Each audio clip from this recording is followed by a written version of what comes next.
Hey,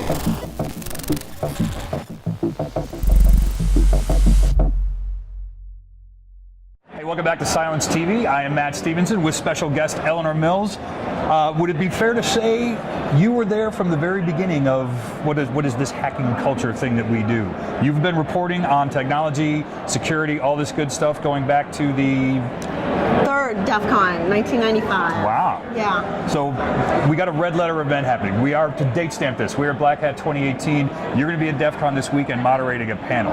Yes, You're I kind am. of excited. Yeah, no, I'm totally thrilled and honored. I'm going to be on stage with the former L0pht heavy industry members, Mudge, Space Rogue, Weld Pond, Dildog, and we're basically going to be, they're going to be talking about, like, this is the 20th anniversary of when they testified before a Senate committee about the dangers of the internet and what the security problems were.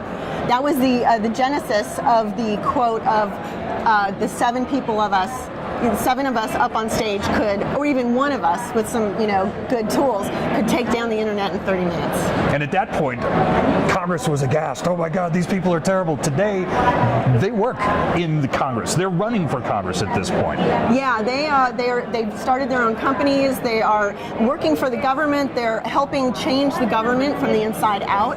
And back then the government was, DEF CON was really where the feds came to sort of see what the underworld was doing, and they conflated hackers, good hackers, with the criminals. And so it's like when hacking became a swear word. It was a bit. You did not want to have your hacker card. You didn't want to be a hacker, and so it was sort of, DEF CON was the meeting of the two sides.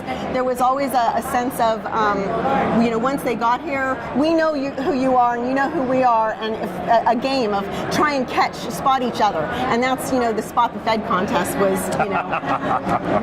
they'd call each other out. So it was sort of a bit of a detente and summer camp for both sides, but outside and in the real world, it was a battle, and there were hackers, a lot of script kiddies, and you didn't have so much nation state stuff. Like, that really came later as the web became more widespread.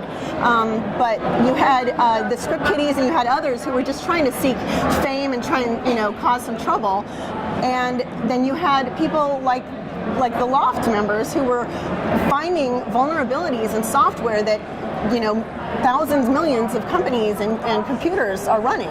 So they were doing the software industry and the country a big favor by finding this. A favor we didn't know we needed. No, and it was very resisted by the companies in those days. They would ignore, they're like, who is this kid with some weird hacker name, Space Rogue? Like, he's trying to tell me there's something wrong with Microsoft software. We've got the smartest people. You see his haircut? Why would I listen to that kid? Exactly, yeah. And so it was really quite amazing when they ended up going to Congress and testifying.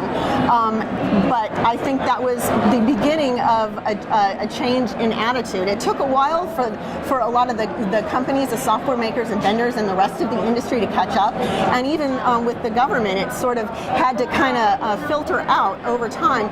They just had, hacked the Pentagon, and they have hacked the Air Force. That was just in the last year or two that they've actually not only said, okay, hackers are not just bad guys, they can be the good guys too, but they also, let's invite them in and pay them when they find these vulnerabilities. How does it take over 20 years for some of the most important branches of our government and military to realize maybe it's a good idea for us to look at what Congress recognized 25 years ago?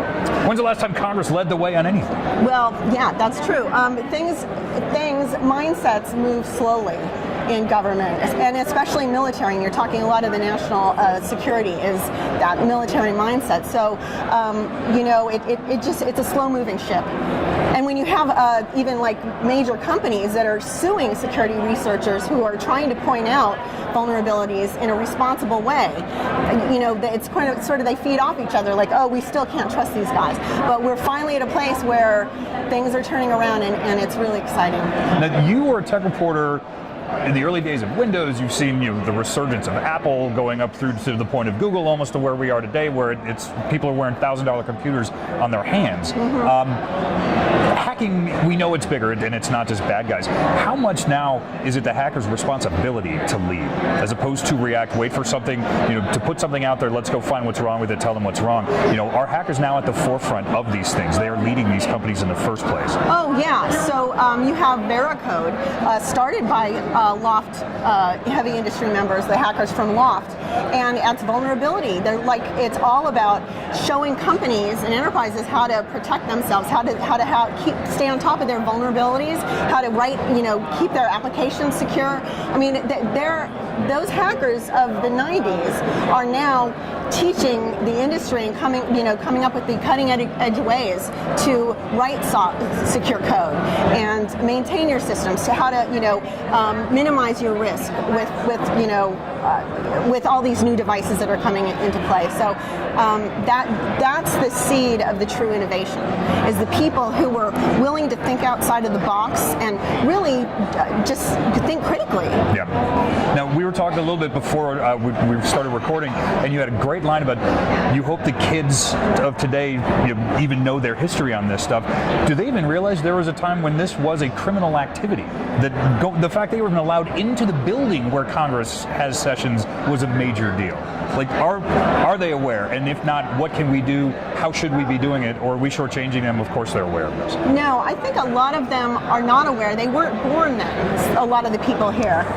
I know, it's really scary, really ages me, but so that's ancient history, if you think about it. So they might recognize, Cult of the Dead Cow, maybe, and that history is kept alive in news articles and features and movies and like that. But I think it's really important for these hackers, these legends, and these people who are still keeping us safe now with their companies and their ideas, to come to these shows, speak at these panels, and show the younger generation not only this is the history, this is how far we've come. They did fight battles.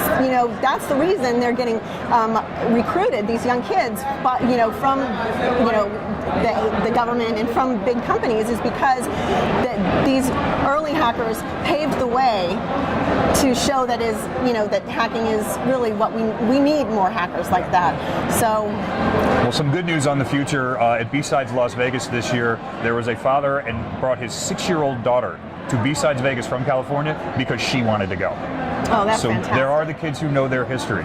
Oh yeah, and at DEF CON they have Roots, is the ROOTZ is the hacking program specifically for children that Nico Sell has started years ago, and she's got 8-year-olds, young girls who are hacking voting systems. So it's really nice because the older generation is really embracing and teaching, not just that how to keep things secure, but also the ethical aspects.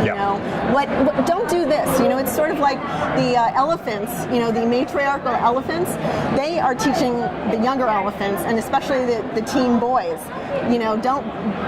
This is how you comport yourself in a society, in a civil society. And it's not just act like a grown-up, it's just act like a member of the community. This is what we all do together. Yeah. So people looking for you, where can they find you? All kinds of stuff going on out there in the big wide world. Where are you doing? So I'm a senior VP of Content and Media Strategy at Bateman Group, and I work with a lot of clients, companies that are in the security field, and talking to them about strategy. I love to think about where do you want to go? What's our next sort of blind spot for security? So I really like to work behind the scenes with clients, and I have a lot of connections with the media and reporters, and it's just really nice to keep in touch with the people that I was in the press room with for 20 years. Fighting those wars. Anything social media they can find if people looking for you want to get some history? Yeah, I'm at Elinor Mills on Twitter, and again, our panel is going to be Friday night at DEF CON at 5 p.m. And we also did a great podcast with Elinor, so make sure you look for that at threatvector.cylance.com. Cylance.com. Went for about 45 minutes. Some great war stories, some new stuff that's going on. So make sure you keep track, because Elinor is doing cool stuff. If you're looking for us on Twitter, we are at Cylance Inc. and at Cylance Insider. My name is Matt Stevenson. You can find me at PacMatt73. Always looking for the coolest people talking about cool stuff. We'll see you.